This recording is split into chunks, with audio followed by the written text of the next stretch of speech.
Maharashtra state assembly election से ठीक पहले एमवीए यानी कि इंडिया अलायंस को एक बड़ा झटका लगा है।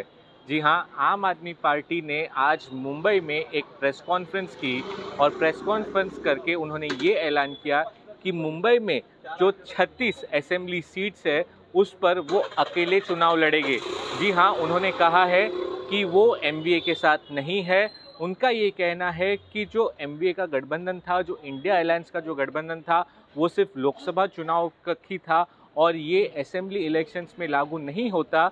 और लोगों का जिस तरीके से प्रतिसाद देखने को मिल रहा है, उसके चलते जो 36 असेंबली सीट्स है मुंबई की, उस पर आम आदमी पार्टी सभी 36 सीटों पर अपने कैंडिडेट्स उतारेगी।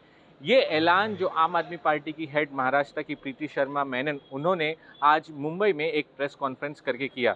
सबसे पहली बात अगर इसमें करें तो एमवीए को ये बहुत बड़ा झटका है। ये एमवीए की एकता पर सवाल खड़े करता है। जिस तरीके से हमने देखा कि इंडिया अलायंस की मीटिंग्स हो, एमवीए की मीटिंग हो, उसमें आम आदमी पार्टी के बड़े-बड़े नेता शामिल होते रहे। एमवीए के जो दूसरे नेता हैं जैसे उद्धव ठाकरे हो, शरद पवार हो और अन्य जो उनके अलायंस पार्टनर हो, वो हमेशा से एकता की बात करते थे और बहुत अभी भी स्ट्रांगली वो असेंबली इलेक्शंस के लिए तैयारी कर रहे हैं। और इसी बीच अब आम आदमी पार्टी इस तरीके से ऐलान करती है कि वो अकेले अपने दम पर चुनाव लड़ेगी, उसे एमवीए की एकता पर सवाल खड़े करता है। दूसरी अगर जो बात करें तो पिछले लोकसभा चुनाव में हमने देखा किस तरीके से कई सीटों पर कांटे की टक्कर हमें देखने को मिली। यानी कि कुछ वोट्स इतने अहम थे, वो डिसाइड किया कि कौन इलेक्शन जीत रहा है। ऐसे में जब आम आदमी पार्टी एमवीए के साथ चुनाव नहीं लड़ रही, इससे एमवीए को काफ़ी ज़्यादा नुकसान कई सीटों पर भुगतना पड़ सकता है।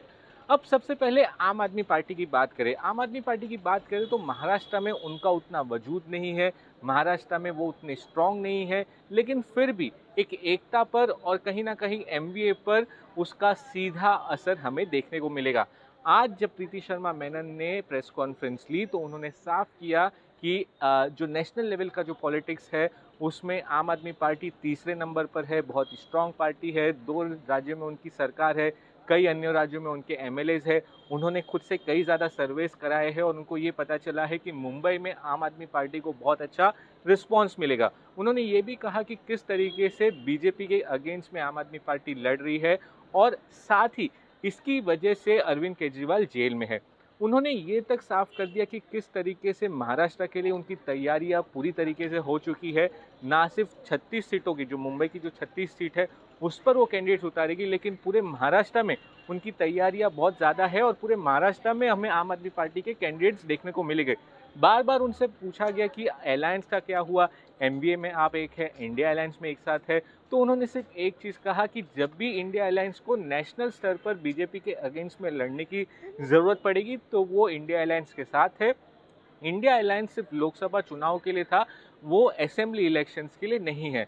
अब बहुत ही इंटरेस्टिंग सिचुएशन ये है क्योंकि अभी कुछ ही दिनों में हमें एमवीए की एक बड़ी मीटिंग विधानसभा चुनाव के मद्देनज़र देखने को मिलने वाली है और उसके ठीक पहले इस तरीके से आम आदमी पार्टी का ऐलान करना कि वो सोलो जाने वाले हैं, वो अकेले लड़ने वाले हैं, एमवीए को एक बड़ा नुकसान होगा।